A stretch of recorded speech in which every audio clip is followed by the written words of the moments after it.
Line up both ends at one baseline. Welcome to 3 Reads Waterline. Watch the scene carefully. The numbers and symbols are part of the world, allowing the structure to be seen before it is named. Down by the water, Wren, a great blue heron, faces a specific challenge, determining the exact order of 3 distinct lengths. Looking at a cattail, a sedge, and a rush scattered along the bank, it is difficult to see how their lengths truly compare.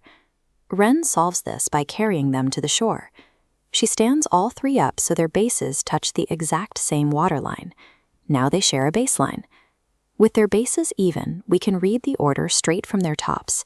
The cattail rises highest, and the rush sits lowest. Measured, confirming, the order is cattail, sedge, rush, from longest to shortest.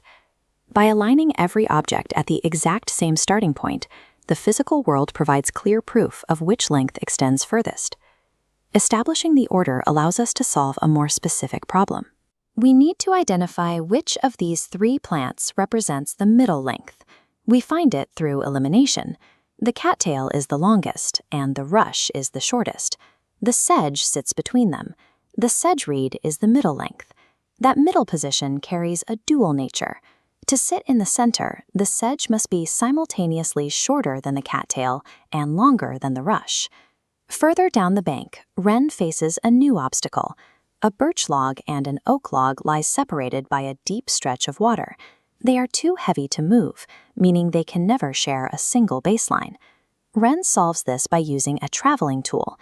She drags a rigid vine to the birch log and lines up their edges. Compare both logs to the same vine.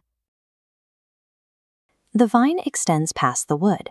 The vine is longer than the birch log.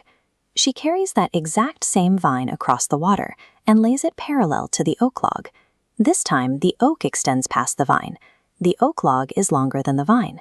Look at both comparisons. The vine is longer than the birch log, but the oak log is longer than the vine. So which log is longer? The oak log is longer than the birch log, compared through the vine. When 2 objects are physically isolated, they can be accurately compared by measuring both against an unchanging third object. This indirect measurement works because the vine carries one fixed length across the pond. The birch log is shorter than the vine, and the vine is shorter than the oak log. These shorter than comparisons chain directly through that middle object. Length comparisons chain through the vine, so the logs never need to meet. Looking back across the waterline, the entire landscape is connected. The environmental labels reveal the structural meaning of the reeds and the logs. The labels identify what each length represents, while Wren's physical actions reveal the logic that connects them. Mathematical notation records these relationships. The logic of the physical world becomes the structure of the math. Let the restored landscape fade slowly. Shorter than comparisons can be chained.